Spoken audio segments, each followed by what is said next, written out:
So a couple of weeks ago, I did a video on the young adult novels that absolutely changed my life when I read them last year. And one of the ones I talked about was Thug, The Hate You Give. It is an incredible novel. Got released to cinemas in Australia just a couple of weeks ago. Pretty limited release. I went along, first weekend it was out. Absolutely loved it. I thought, I wonder who is the screenwriter for this, because this is such a sensitive script, but it balanced it so well on screen. And it turned out it was a woman by the name of Audrey Wells. And when I searched her name, I saw the word death after it. You know, like if someone's died, people will usually Google their name to find out what the deal is. I thought, well, this movie's pretty fresh. Like, the book's pretty fresh. She couldn't have died. Maybe it's another person. So curiosity got me. I hit the word death, and she did die a day before this movie came out in American cinemas, a day before it was officially released. I think this book and this story and its translation to screen are so important for so many reasons. It's not just about, look at how difficult it is for Black Americans fighting with police who seem to be too trigger happy with them, but it also showed the story of why that might actually be happening. It almost hesitated to blame anybody in the mix of this, and I think that is incredible, and to get that story on screen is absolutely amazing.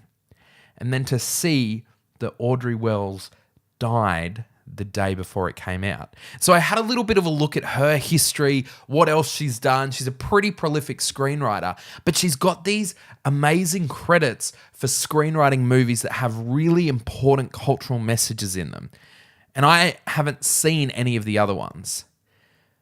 But I tell you that The Hate You Give is definitely an absolutely important book that needed to be turned into a movie.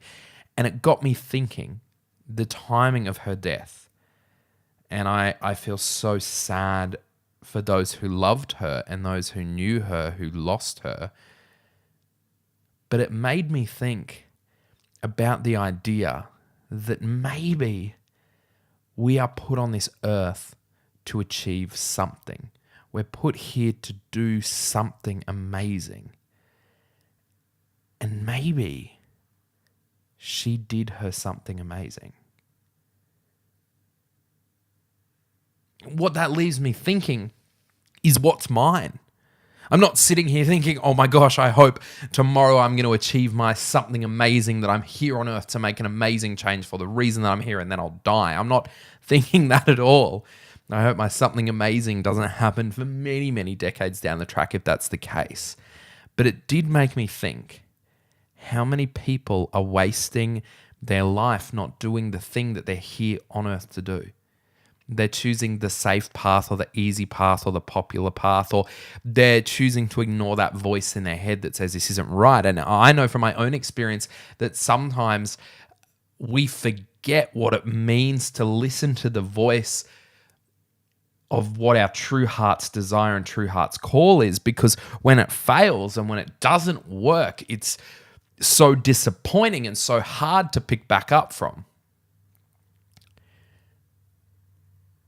But it makes me wonder what happens if we go back, and I mean back to that desire, before we got crushed, before we got paid out for it, before it felt impossible, before we failed, before we fell from grace, before we made a mistake, right back. And face that desire head on, realized who we actually are and what we're here for. Imagine if we all did that. Imagine how much more amazing our lives would be.